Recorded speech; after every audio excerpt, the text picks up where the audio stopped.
When my wife passed, I was left raising infant twins alone. My parents turned their backs, but my in-laws embraced us. Years later, I sold my horse ranch for $00 million. When my parents came around, I unveiled the gift for my in-laws, and their faces froze in shock. Can you imagine the kind of betrayal that cuts you to the bone? The day I buried my wife, Courtney, the love of my life and mother of my twins, my own family, my parents, decided that was the perfect moment to bury me too. They turned their backs, leaving me utterly alone with two innocent children, while a stranger's kindness saved us all. What happened next? Oh, it was a comeback nobody saw coming. My name's Barrett Winslow and I'm 33. I live in a quiet, rural part of Kentucky, where the fields stretch forever and the sound of horses neighing is my morning alarm. I was just a simple farmer at Harvey's horse ranch, pouring my heart into caring for purebreds. My life was idyllic. Courtney, my gentle wife, our adorable twins, Noah and Nora, our little home, though not rich, was always bursting with laughter. But then, a storm hit, fast and brutal. Courtney, my light, my anchor, was suddenly gone. Cancer, relentless and cruel, snatched her from us just months after diagnosis. I still hear the doctor's heavy voice, see Courtney's frail hand in mine, her eyes bright but weak, whispering, "Be strong for our children." I nodded, tears streaming, but inside, something shattered. She passed on a drizzly afternoon, leaving me staring at a sky as gray and empty as my heart. Courtney's funeral was simple, just like her. A small church where we'd once promised forever. Noah and Nora, only 5, clung to my hands, their innocent eyes not yet grasping the pain. They wore the green woolen outfits Courtney had knitted, asking, "Where's Mommy, Daddy? Will she come back?" All I could do was hold them tight, trying to hide my own tears. In that quiet space, I felt the love of some, but also a cold distance I'll never forget. Courtney's parents, Leonard and Frances Fletcher, arrived early. They stood by me, shoulders shaking with grief. Frances hugged the twins, tears streaming down her wrinkled cheeks. Leonard, a man of few words, just squeezed my shoulder, passing on his silent strength. Their eyes held boundless love, for Courtney, for me, for their grandchildren. That warmth, even for a moment, was a lifeline. But then, my parents, Curtis and Loretta Winslow, showed up, not with comfort, but with a chilling indifference. They stood in a corner, stiff-faced, as if fulfilling an obligation. My mother, Loretta, in an expensive black dress, wouldn't meet my eyes. My father, Curtis, arms crossed, glanced at me like a stranger. No hugs, no comfort for the grieving children. Just a few perfunctory words to other mourners, and then they were gone. I watched their retreating backs, my heart crushed. I knew why. They'd never accepted Courtney. To them, she was just that poor farmer's daughter, a disgrace to the prestigious Winslow family. I was a failed son who chose love over their shallow expectations. The days after the funeral were a bottomless abyss. Every morning, I woke to Courtney's empty side of the bed, and the pain surged. I tried to be strong for Noah and Nora, but raising 2 kids alone was crushing. Up at 4 a.m. to make breakfast, take them to school, then rush to the ranch. My passion, horses, now felt like a heavy burden. Some nights, staring at a pile of bills, I wondered how I'd ever keep going. Noah and Nora, so young, sensed it. They'd cuddle close, as if afraid I'd disappear too. One day, Nora looked up, her big round eyes brimming, and asked, "Daddy, is Mommy mad because I wasn't good? Is that why she left us?" I hugged her, choking back tears, promising their mom loved them more than anything. But deep down I wondered, how could I possibly be enough for them? The pressure was suffocating. I was losing sleep, my mind weary, my body drained. Standing in the stable, reins in hand, my vision blurred from exhaustion. I couldn't do it alone. In desperation, I thought of my parents. Pride had always been important to me, but for Noah and Nora I'd set it aside. One afternoon, I drove to their elegant Louisville house. It was where I grew up, but it always felt cold, foreign. My mother, Loretta, opened the door. Her eyes flickered with surprise, but no warmth. "Barrett, what are you doing here?" she asked, her voice like ice. I took a deep breath. "Mom, I need help. I'm raising Noah and Nora alone. I'm exhausted. I was just hoping you and Dad could help a little. Maybe watch the kids, anything." Loretta looked at me unmoved. "Barrett, you know we're busy. We're taking care of Miguel's kids. Your brother needs us more right now. Besides, you chose your path, didn't you? When you married that girl." She trailed off, but I heard it loud and clear. Courtney, the girl they never accepted. A knife twisted in my heart. I turned to my father, hoping he'd say something. He just shook his head. "Barrett, you're a man. Handle this yourself. Don't bother us." I don't remember leaving that house. Their cruel words echoed, mixing with old memories. Their outright rejection of Courtney, their boasts about my successful brother Miguel, their disdain for me. On the drive back, I pulled over in a grassy field. Tears fell, not from weakness, but from the searing pain of absolute abandonment. Courtney, the only one who truly understood me, was gone. And my own flesh and blood had cast me aside. Back home, I held Noah and Nora, sleeping soundly, unaware of their father's despair. "What do I do, my love?" I whispered into the darkness, as if Courtney were there. "How can I be strong enough?" The wind whistled, the only answer, reminding me the road ahead was long. I didn't know then, but a glimmer of light was waiting. Not from my own family, but from those I never expected. After that day, I felt like a lost soul. Noah and Nora were my only reason not to collapse. I needed help, and then I thought of Leonard and Frances, Courtney's parents. I hesitated, fearing I'd be a burden. But the image of my children's innocent eyes left me no choice. My hands trembling, I dialed. "Barrett!" Frances's voice, warm but concerned. "Is something wrong, dear?" "Mom," I choked out. "I'm really struggling. I can't take care of Noah and Nora alone. I need help." A pause. Then Frances, her voice thick with emotion. "Barrett, you don't need to say anything more. Just bring the kids here. Our home is your home." Her words were like a warm breeze, melting the ice around my heart. I packed our few clothes, loaded the old pickup, and drove to their small wooden house. Frances was already on the porch, arms open wide. "Come in, Barrett," she said, hugging me like her own son. Leonard, silver hair falling over his forehead, offered a gentle smile, patted my shoulder, then bent to hug Noah and Nora. They nestled into his arms, as if they'd done it 1,000 times. Their house wasn't grand, just 2 creaky bedrooms, smelling faintly of freshly baked bread. But the moment I stepped inside, I felt a warmth I'd lost since Courtney's passing. Frances immediately prepared a simple but hearty dinner: mashed potatoes, stewed beans, golden fried chicken. Noah and Nora, withdrawn since the funeral, began to chat as Frances shared stories of Courtney's childhood, chasing rabbits in the fields. "Courtney was a lot like little Nora," she said, ruffling Nora's hair, her eyes sparkling. "Just look at that smile. It's just like her mother's." I sat there, my heart softening, but also aching at the stark contrast. My parents had never hugged Noah or Nora like that, never told them stories, never even asked how they were. But here, Leonard and Frances treated me like a true son. I officially moved in. They refused rent, any expenses. "Barrett, your family.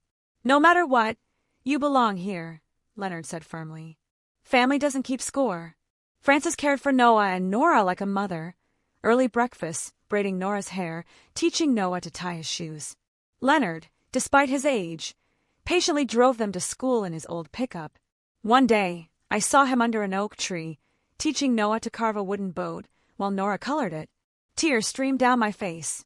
This was what Courtney had wanted for our children, to grow up surrounded by love. I kept working at Harvey's ranch. The work was still grueling, but coming home each night, I no longer felt alone. Their love, their stories, they not only eased my exhaustion but gave me a renewed strength. Still, some nights, sitting on the porch after the kids were asleep, the pain of losing Courtney lingered. And memories of my parents' coldness resurfaced, leaving a bitter taste. Their indifference, their dismissal. The contrast between Leonard and Frances's boundless love and my parents' emotional distance left me both grateful and heartbroken. One evening, Frances joined me, draping an old blanket over my shoulders. "What's on your mind, dear?" she asked gently. "I don't understand why my own parents treat me like this," I sighed. "I've tried to do everything right, but to them, I'm never good enough." And you treat me like your own son, even though I'm just your son-in-law. I don't know how to repay you." Frances placed her hand on mine, her eyes resolute. "Barrett, you don't owe us anything. You're Courtney's husband, the father of Noah and Nora. To us, you're already part of his family. And family doesn't need repayment. Just love is enough." Her words were a flame warming my heart. I looked out at the moonlit fields and made a silent vow. One day, when I was strong enough, I would repay them.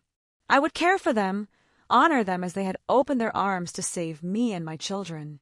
I would ensure Noah and Nora grew up in a complete family, even without their mother by their side. The Fletchers, despite their simple life, were overflowing with love. Their modest home, humble meals, evenings by the fireplace. It was a world away from the cold indifference of the Winslow household, where pride and appearances were everything. Here, I learned true value was in connection and sharing. Those months, though difficult, taught me so much. I learned to meticulously manage my meager wages to contribute to the household. I was grateful for every meal, every trip Leonard made. And most importantly, I cultivated a fierce determination.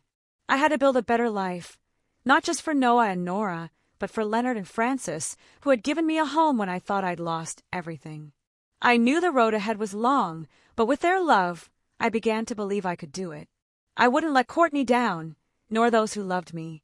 That was a promise etched deep in my heart. And then an opportunity came, one I never imagined, so quickly and unexpectedly. One early autumn morning, Mr. Harvey, my boss, called me into his office. He was a weathered man, his face etched with sun wrinkles, but his eyes always radiated sincerity. "Barrett," he said, "there's a horse fair in Lexington this weekend. I want you to come with me. You're the best we've got for caring for horses. I need you there to showcase some of our young horses." I was surprised. My work was usually just in the stables.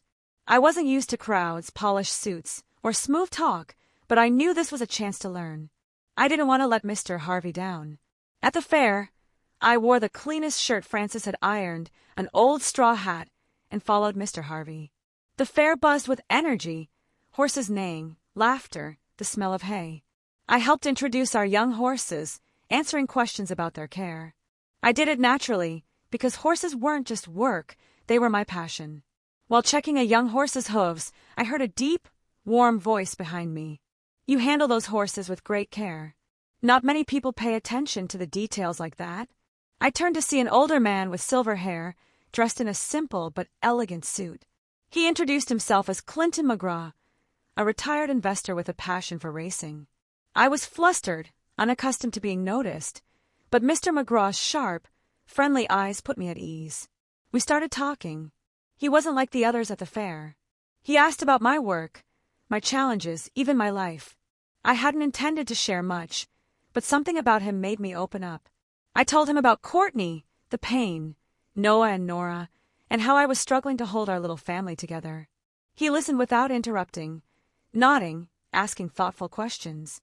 When I finished, he looked at me, his gaze seeing right through my soul. "You've got grit, Barrett," he said, "and you've got talent. I've been in this industry long enough to recognize potential. Have you ever thought about starting your own horse ranch?" His question stunned me. My own ranch? It was a dream I'd never dared to entertain. I shook my head, a dry smile on my face. "Mr. McGraw, I don't have the money. I don't have anyone backing me. That's out of my reach." He smiled, unfazed. "Barrett, money isn't the biggest issue. Will and talent are what matter. I want to help you. I'll invest a sum to get you started. Not a fortune, but enough to give it a shot. What do you say?" I stood there, disbelieving. A stranger, known for less than an hour, offering to help me achieve my biggest dream. I wanted to say yes immediately, but fear held me back. Fear of failure, of letting him down, of not being good enough. I thanked him, took his number, and promised to think it over. That evening, I returned home, my mind in turmoil. Noah and Nora were playing in the yard. Frances was cooking. I sat with Leonard at the dining table and recounted the story. "I don't know if I should take this chance," I said, my voice trembling. "If I fail, I could lose everything. I don't want to disappoint you, Mom, or the kids." Leonard looked at me, his eyes steady. "Barrett, Life is a gamble. If you don't dare to try, you'll never know if you could have one. Courtney always believed in you. She wanted you to live fully for yourself and for the kids. Be strong, son. Frances, overhearing, came out, wiping her hands on her apron. Barrett, she said, I know you're scared, but you've overcome so much already. You didn't give up when you lost Courtney, when you were raising the kids alone. You have talent, and now someone wants to help you. Don't let fear stand in your way. Their words were a gust of wind, clearing the fog from my mind. I sat up all night, thinking of Courtney, of our shared dreams. She always said I could do more than I thought. You're the best with horses, Barrett, she'd said. One day, you'll have your own ranch. I looked up at the starry sky, feeling as though she was there, urging me on. And I made my decision. I would take this chance. The next morning, I walked into Mr. Harvey's office, my heart heavy but resolute. Sir, I said, I'd like to resign. I want to try starting my own horse ranch. Mr. Harvey looked at me, surprised, then softened. You're the best we've got, Barrett, he said. I don't want to lose you. But if this is your dream, I support you. If you need anything, my door is always open. I thanked him, a weight lifted. My biological family had turned their backs, but life still offered people willing to lend a hand. Mr. Harvey, Mr. McGraw, and especially Leonard and Frances. A few days later, I met Clinton McGraw in Lexington. Sitting across from him in my worn shirt and dusty boots, I felt small. But Mr. McGraw didn't beat around the bush. Barrett, he said plainly, I'm going to invest $1 million in you to start your own horse ranch. In return, I want 30% equity. This isn't a gift. It's a gamble. I believe in you, but you have to prove I didn't choose the wrong person. $1 million. The figure rang in my head, exhilarating and terrifying. I'd never held such a sum, never imagined turning my dream into reality. I nodded, my voice steady. Thank you, Mr. McGraw. I won't let you down. With the investment, I began. I found a small plot of land near Lexington, not vast, but enough. I hammered wooden planks, put up fences, built a stable with my own hands. Every swing of the hammer, every drop of sweat, was a reminder, this is my shot. I can't fail. I bought a few affordable young horses, overlooked by larger ranches, believing that with care and training, they could become valuable. But reality quickly taught me dreams are never easy. Costs were higher than I imagined. Feed, medicine, equipment, seasonal workers. Each bill felt like a stab, a reminder that Mr. McGraw's million could run out faster than I thought. I woke at 4 a.m., fed horses, cleaned stables, checked health, trained them myself. My hands bled, my back ached. Some afternoons, watching my young horses, I wondered if I was chasing a pipe dream. But when exhaustion and doubt crept in, images of Noah and Nora flashed in my mind. Their smiles, Frances's encouraging look, Leonard's firm pat on the shoulder. Those moments were my fuel. I wasn't doing this just for myself, but for my children, for the Fletcher family, and for Courtney, who always believed. Then, a setback hit like a punch. One morning, training Starlight, a chestnut mare with a glossy coat, my greatest hope, she stumbled. Her pained whinny echoed. I rushed to her. Her front leg was swollen. She couldn't stand. The vet's news was a storm, a broken bone, slim chances of full recovery. I sat in the stable, head in my hands, my world collapsing. Starlight wasn't just a horse. She was my hope, the proof I could make this work. So much time, effort, money. Gone. Tears fell, not from weakness, but the raw sense of failure. Then footsteps. Mr. McGraw appeared, his tall, lean figure casting a shadow. I quickly wiped my tears, trying to stand, but he stopped me. Sit down, Barrett, he said, his voice calm, no reproach. He sat beside me, watching the vet tend to Starlight. Failure is the price of experience, he said. If you can't get through this lesson, you'll never stand tall in this business. Horses, like life, don't always go as planned. But the good ones aren't those who never fail. They're the ones who get back up. His words were a ray of light. I looked at him, ashamed but grateful. He didn't scold me, didn't pull his investment. He showed me failure was part of the journey. I nodded, clenching my fists, determined not to let this defeat me. Days later, another surprise. Mr. Harvey, my old boss, visited. He brought homemade cookies from his wife and an old notebook filled with his years of ranch management experience. "You're doing well, Barrett," he said, full of encouragement. "But running a ranch isn't just about caring for horses. You need to balance expenses, choose the right people, and keep your spirit strong." He spent the afternoon sharing invaluable tips. His help, though small, was a powerful boost. From those failures and encouragements, I forged resilience. I learned to accept loss, to rise after every fall. Starlight couldn't race, but I cared for her diligently. I kept working, kept learning, and began to see a faint light. My small ranch, still rough around the edges, was slowly becoming a place of promise.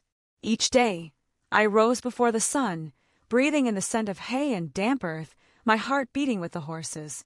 I managed my time tighter, broke tasks into smaller pieces. I cared for each young horse meticulously, spent hours training them, searching for their potential. Watching them gallop across the field, I felt a quiet pride. After months, those efforts bore fruit. One afternoon, I took Dusty, a silver gray stallion, to a small local race. Not a grand event, just for small ranches. I didn't expect much, just wanted him to test himself. But as the race began, I watched Dusty surge forward, overtaking competitors. When he crossed the finish line in third place, the crowd clapped, and I stood stunned, barely believing my eyes. My first victory, modest, but a ray of sunlight piercing dark clouds. Word of Dusty's performance spread. My name, Barrett Winslow, began to be mentioned not as a hired hand, but as a promising horse trainer. Partnership opportunities trickled in. One morning, a man drove up, introduced himself as a ranch owner, and asked me to train one of his young horses. "I heard about your Dusty," he said. "You've got talent. I want to see what you can do." I could hardly believe it. For the first time, someone sought me out, trusted me, was willing to pay for my skills. I agreed. Revenue started coming in. Not much, but enough to cover expenses, ease the pressure. For the first time in months, I felt like I could breathe. These changes weren't just at the ranch. Noah and Nora, now a bit older, became integral. On weekends, they'd scamper out, little buckets in hand, to help feed the horses. Noah loved brushing Ember, one of the horses, while Nora perched on the fence, scribbling colorful drawings. One day, Nora handed me a drawing, a golden-coated horse, a man in a straw hat, 2 small children. "This is you, Noah, and me," she beamed. "We're a team, right, Daddy?" I hugged her, tears welling. "That's right, sweetheart. We're a team."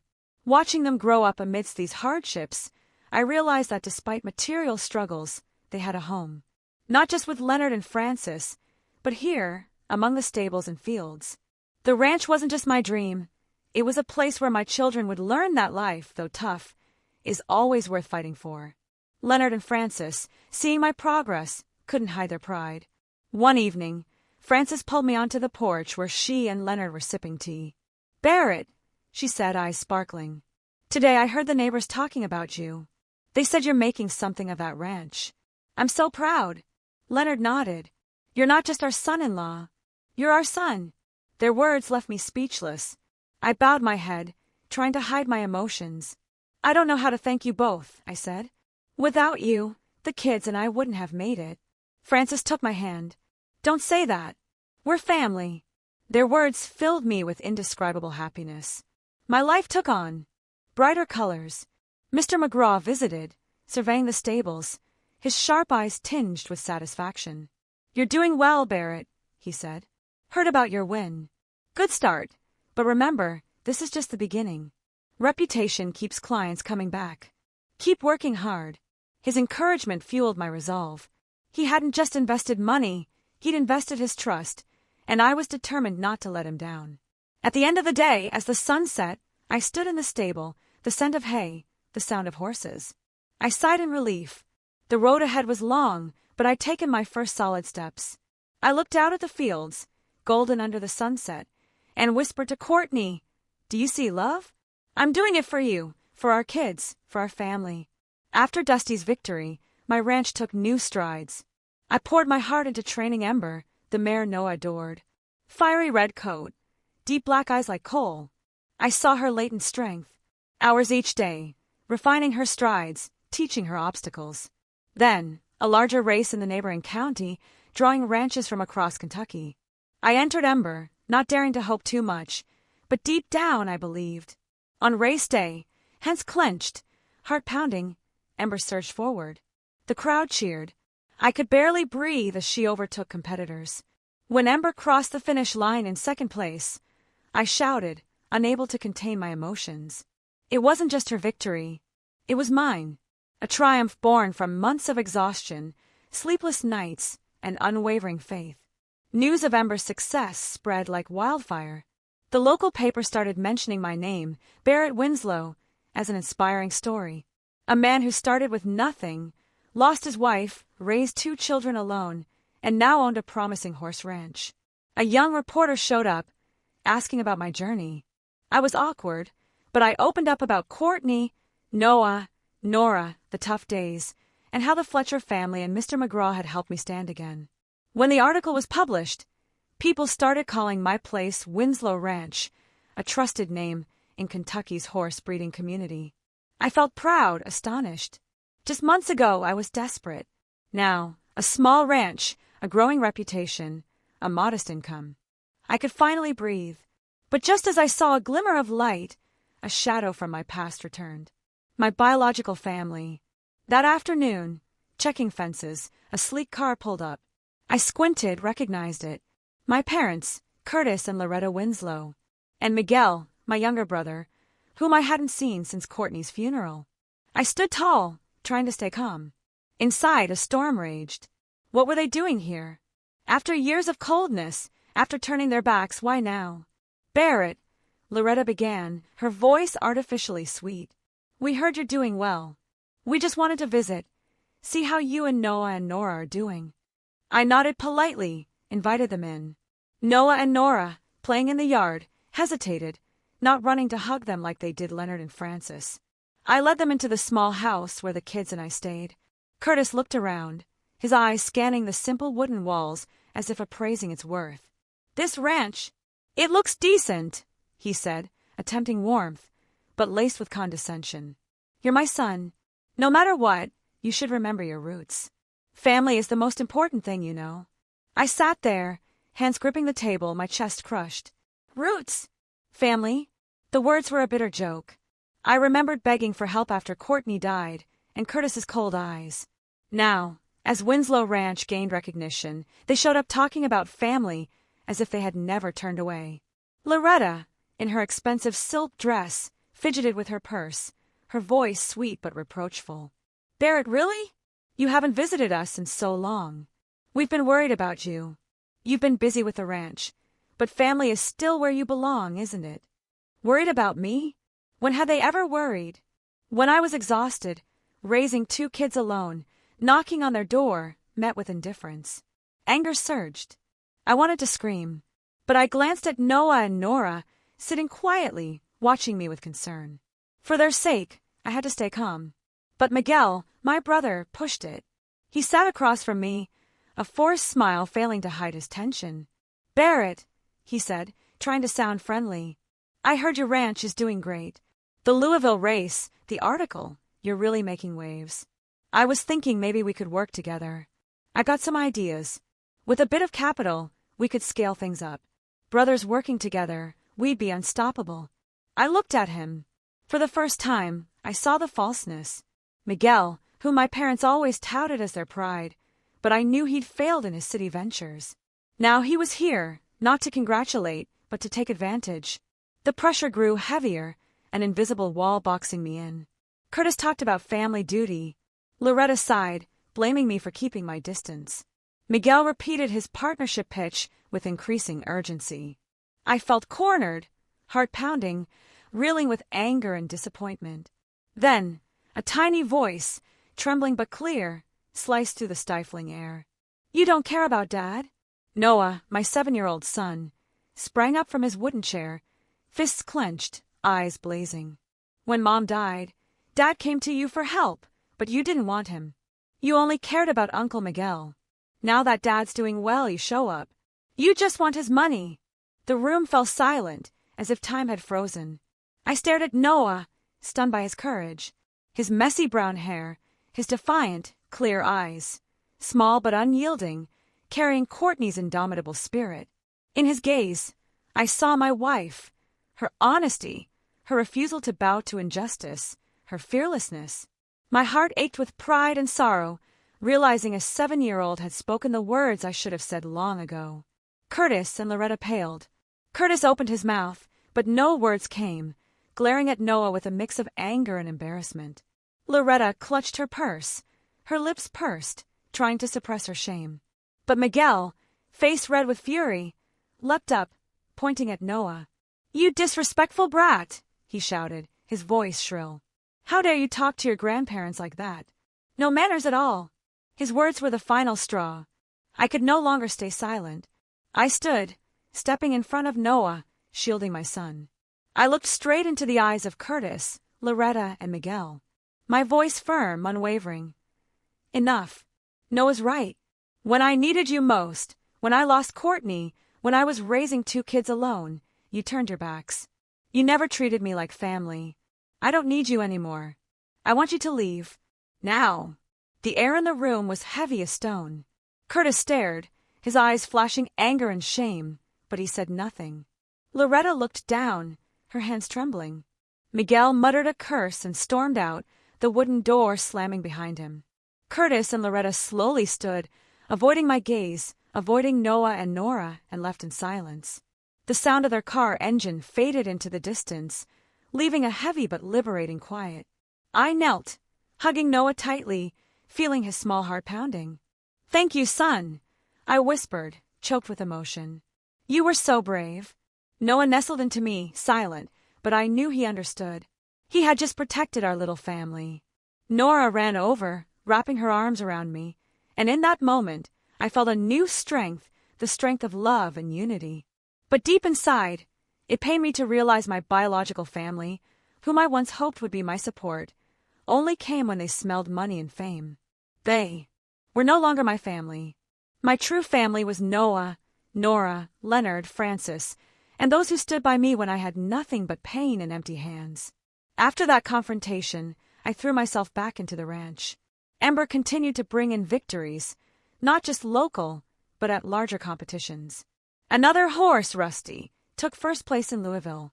Winslow Ranch grew more recognized, and I received more contracts from training horses to selling the young ones I'd raised. Each deal was a step forward, helping me stabilize finances and expand the stables. Then the unexpected. These successes caught the attention of a major player in the horse racing industry, Equine Ventures, a name revered by anyone in the business. One morning, as I checked Rusty's health, a sleek black car pulled up. 2 men in suits stepped out. One introduced himself as James Carver, CEO of Equine Ventures. They didn't beat around the bush. After touring the ranch, admiring the horses, and hearing about my training methods, Carver looked me in the eye and said, "Barrett, we're impressed with what you've done. Winslow Ranch is a rough diamond. We want to buy the entire operation for $100 million. You'd stay on as manager, at least until you're 60. What do you say?" I stood there stunned, the ground shifting beneath me. $100 million. The number rang in my head, overwhelming, dizzying. I'd never imagined such an offer. I mumbled a thank you, asked for time to think, and watched them leave, my mind still reeling. That night I couldn't sleep. $100 million could change everything. Secure a future for Noah and Nora. Top schools, a life free from financial worries. I could repay Leonard and Francis, buy them a comfortable home, ensure they enjoyed their later years. But I was also afraid. Winslow Ranch was my life's work, the dream Courtney and I cherished. If I sold it, would I lose my freedom, my control over the horses I'd poured sweat, blood, and tears into? Would I still be myself, or just a cog in a corporate machine? For days I agonized. I didn't want to make this decision alone. I turned to those I trusted most. First, Leonard and Francis. Sitting in their kitchen, the scent of Francis's freshly baked bread in the air, I recounted the story. Frances listened, her hands clasped tightly, her eyes gentle but concerned. "Barrett," she said, "I know the ranch is your heart and soul, but think of Noah and Nora. An opportunity like this doesn't come twice. You could do so much for them, for yourself. Leonard nodded, his voice low but steady. You've built something incredible, Barrett. Whatever you decide, we'll support you. The important thing is that you hold on to your love for horses, for this work. Their advice gave me much to ponder, but I was still uncertain. I drove to meet Mr. Harvey, my old boss, who always offered a grounded perspective. In the familiar Lexington cafe, he listened, then let out a dry laugh. Barrett, not every farmer gets a $100 million offer. You've done what most can only dream of. But you need to decide what matters more, keeping the ranch in your hands or securing the best future for your family. Finally, I called Mr. McGraw. He came to the ranch. I walked him through the stables, explaining Equine Venture's offer. He listened, then sat on a wooden bench, gazing at the fields. Barrett, he said, selling the ranch doesn't mean losing it. You'll still be the manager, the soul of this place. This isn't an end. It's a new phase. But you must ensure you retain control over what matters. How you care for the horses, how you run the ranch. Don't let them turn you into a puppet. Mr. McGraw's words were like a light illuminating my path. I realized I could accept the offer, but protect my passion. After many sleepless nights, I made my decision. I would sell Winslow Ranch, but only on the condition that I retained full professional control. I didn't want to be just an employee. I wanted to remain Barrett Winslow, the horse trainer who built this dream from the hardest days. I contacted Equine Ventures, laying out my terms. After tense negotiations, they agreed. The contract was signed. I officially became the manager of Winslow Ranch, with $100 million in hand and a wide-open future for my family. In the days that followed, I woke with a renewed sense of purpose.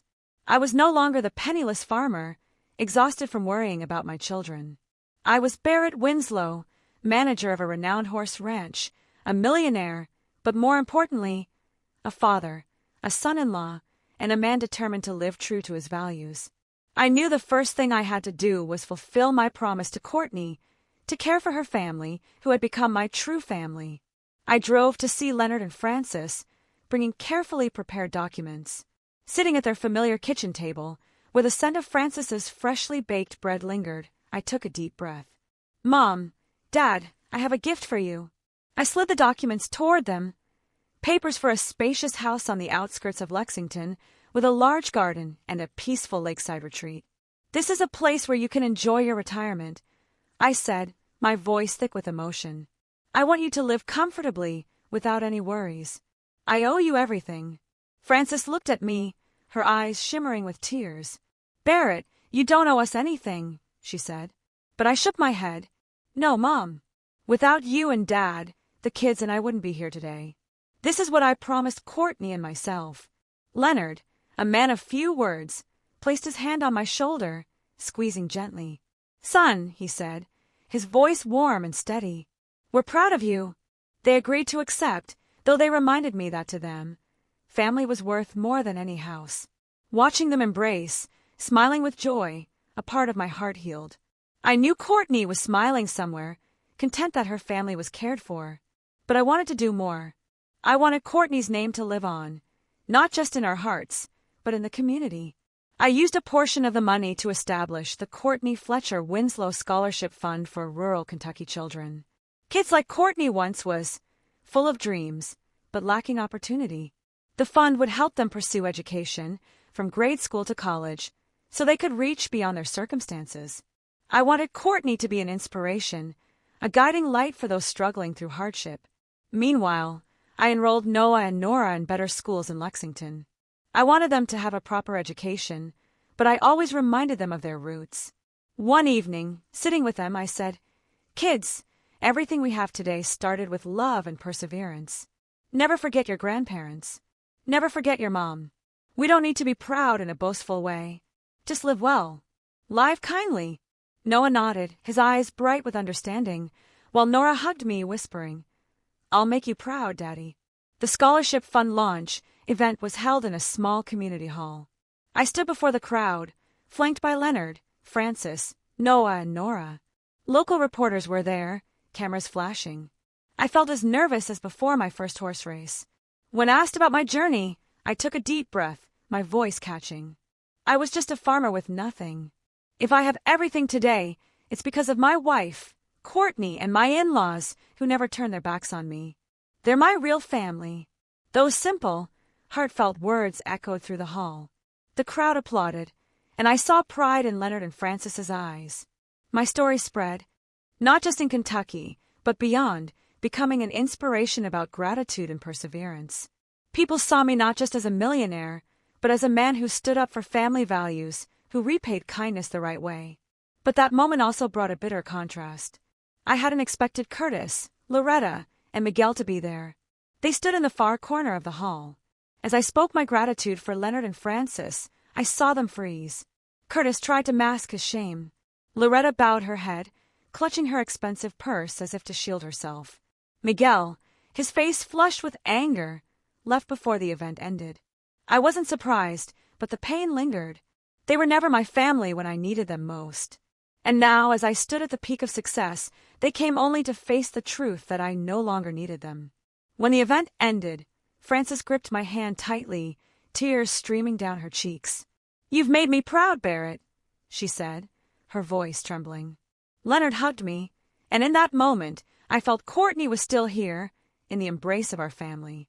I had solidified my place, not just as a financial success, but as a man of gratitude and integrity. I had repaid the right people, at the right time, in the right way. And that was my greatest victory. In the days following the scholarship announcement, I returned to my routine, but with a sense of peace I hadn't felt in years. Winslow Ranch, now thriving under my management and backed by Equine Ventures, continued to grow. The young horses I trained brought new victories, and the ranch's reputation strengthened. But for me, the most meaningful thing wasn't the numbers in my bank account. It was the pride in Noah and Nora's eyes, the joyful smiles of Leonard and Frances, and the knowledge that I had kept my promise to Courtney. One late afternoon, as the golden sunset bathed the Kentucky fields, I took Noah and Nora out. I led Ember, the fiery red mare, on a walk with the kids. Noah held the reins, mimicking my stride, while Nora skipped alongside, picking wildflowers and tucking them into her hair.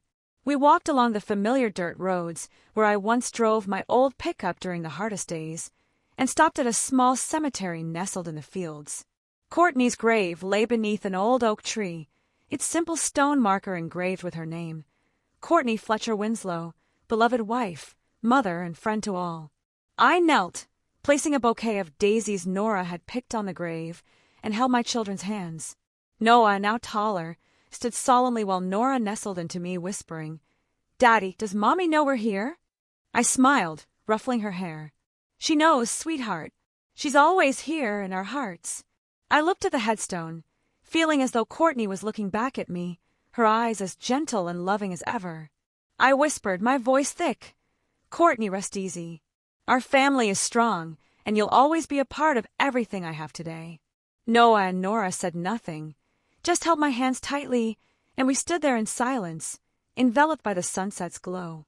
I thought about my journey, from the dark days of losing Courtney, when my biological family turned their backs, to the grueling months lifted by Leonard and Frances's unwavering support, and finally, to the victories I never dared dream of.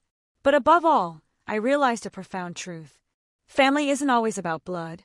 Family is those who stand by you in your weakest moments, who give you the strength to keep going when the world seems to turn away. Leonard and Frances, Mr. McGraw, Mr. Harvey, they taught me that gratitude and loyalty to those who truly love you are the most worthy ways to live. I thought of Curtis, Loretta, and Miguel, who only appeared when I succeeded, and I realized their presence no longer mattered. They chose to stand outside my life when I needed them most. And now, I had found my true family, not in blood, but in love and shared sacrifice. As I led Noah and Nora back home, I looked at my children, my heart brimming with resolve. I wanted them to grow up with the lesson I'd learned. Success isn't just measured by money or fame, but by how you cherish family and leave a legacy for the next generation. The Courtney Fletcher Winslow Scholarship Fund would continue to help rural children chase their dreams. And I would keep teaching Noah and Nora to live simply, gratefully, and to always remember their mother. That was how I would keep Courtney alive, not just in memory, but in the values we passed down. As the sunset faded, I paused once more, gazing out at the fields. The sound of horses neighing mingled with the wind like a melody of life. I smiled, feeling I had found the true meaning of success, not in numbers, but in love, gratitude, and the family I chose to cherish. This journey taught me so much about what truly matters. It makes you wonder, doesn't it? Have you ever had to redefine what family means to you? Did you find your strongest allies in unexpected places? Tell me your story in the comments below. I really want to know what you think.